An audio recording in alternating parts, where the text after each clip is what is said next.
Hey guys, Joe Boy here. Got a theory for y'all today. It's going to have multiple parts to it that are all going to sort of combine at the end.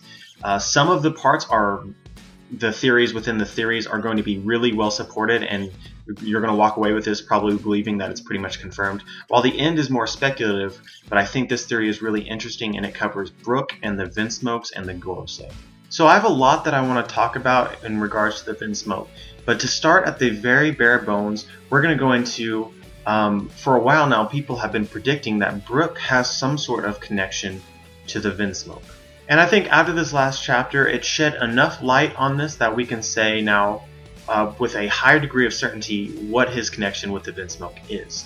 And so to go back to why people originally thought that Brook had some sort of connection to the Vinsmoke, he has a very awkward reaction whenever the Vinsmoke name is brought up.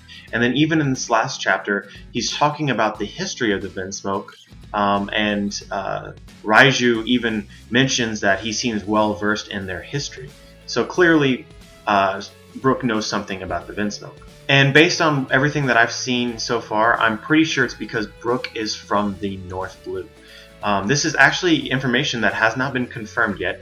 We don't know where Brook is from, but we do know that he seems well versed in the Vinsmoke's history, that he has something against the Vinsmoke, and that the Vinsmokes ruled the entirety of the North Blue with a quote-unquote iron fist.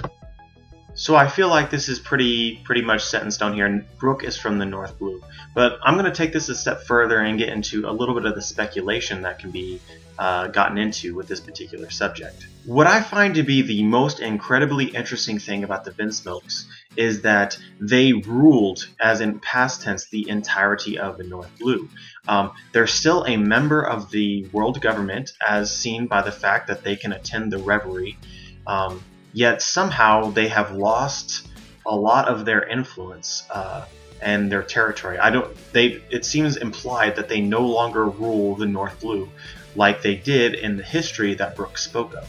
Another incredibly interesting thing is that they're part of the world government. They're one of the nations that comprises, they're not a nation, but they're one of the royal families that comprises those able to attend the revelry. Yet we're seen in a comic strip where the world government paints themselves as the heroes who conquered the Vinsmoke.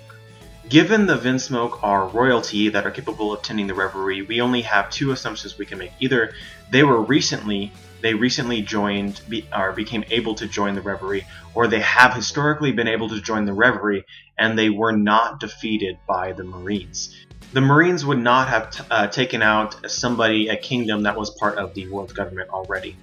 We just know that wouldn't be the case, so it's either the Marines are lying, that this comic strip that they created was basically copying that somebody else took out the Vinsmoke and then they basically said, oh, well, we did it.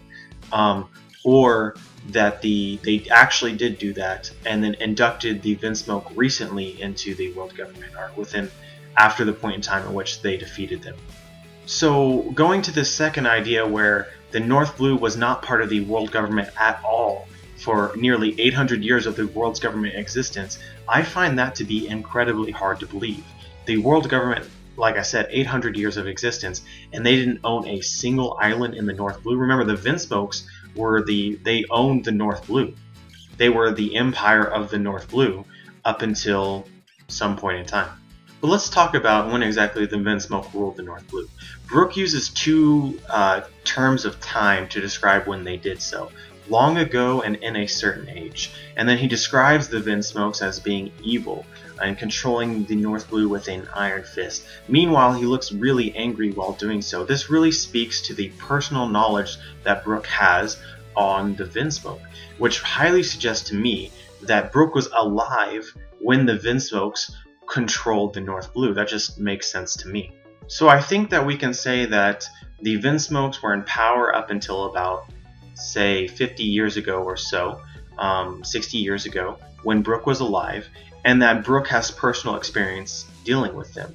We also know that Brook, before he became part of the Rumbar Pirates, was the leader of a ship within a convoy, a battle convoy.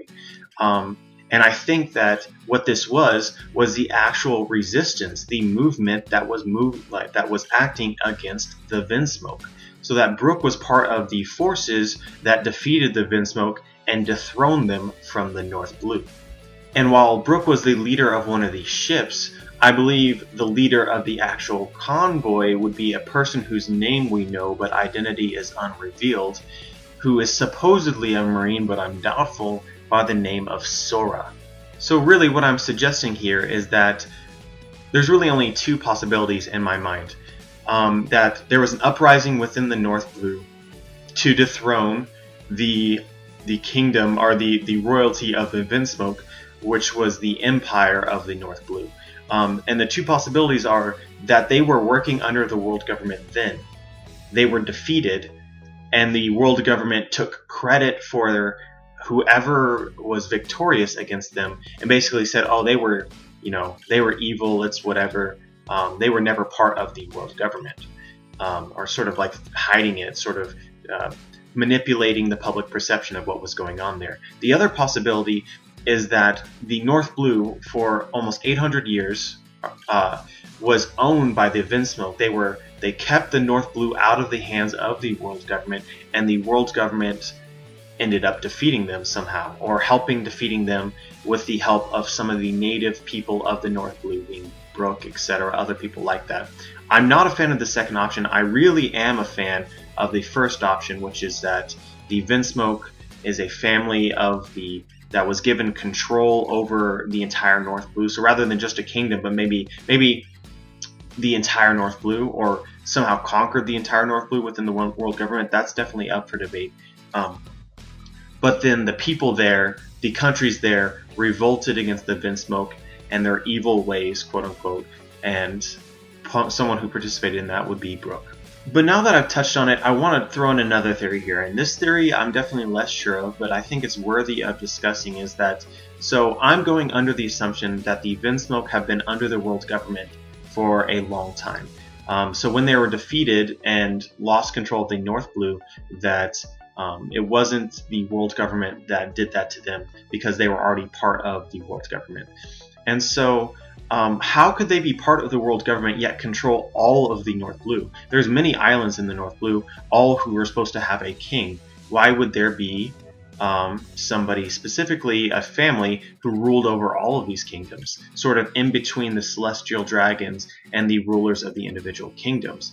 And I think that it's very possible that there might actually have been, for each of the Blues and the Grand Line, a family which controls each of these particular seas. So what I'm saying here, or what I'm suggesting here, is that there wouldn't be any internal conflict within the world government, I don't believe. So you wouldn't have some country in the North Blue, and all these countries around them they're part of the world government, all the countries around them are part of the world government, somehow conquer all these other countries. That doesn't make sense to me. It makes more sense that the organization of a world government as a whole decided to make certain families leaders of the entire sea itself, rather than have some sort of conflict that's been going on for a while between countries within the world government. And this could definitely be how the members of the Gorosei are selected. We know that there are 5 Gorosei, the 5 Elder Stars. We also know that there's 4 Blues and 1 Grand Line.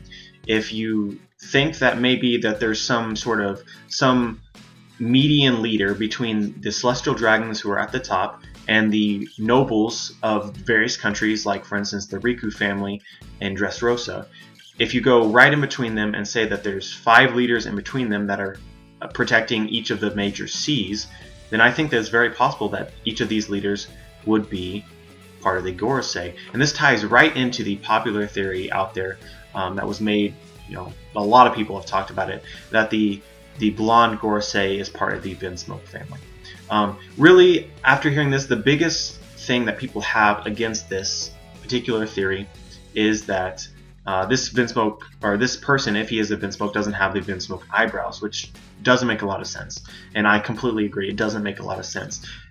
The thing that I will say, though, is that it doesn't make sense if the eyebrows are specifically a trait of the Vinsmoke family. What's a potential alternative to this, and which I think also makes equal amount of sense given that they're both speculative, is that if you look at Usopp, where did Usopp get his nose from? It wasn't from his father, it was from his mother. So who's to say that the curly eyebrows isn't from Sanji's mother, and that the the Vinsmoke family and the line of the Vinsmoke, the direct line, did not necessarily include the swirly eyebrows. But yeah, that's all I got for this particular post. Let me know what you think. Leave a comment if you have something to say. Like the video if you like the video. Subscribe if you want to see other videos. And as always, have a wonderful day.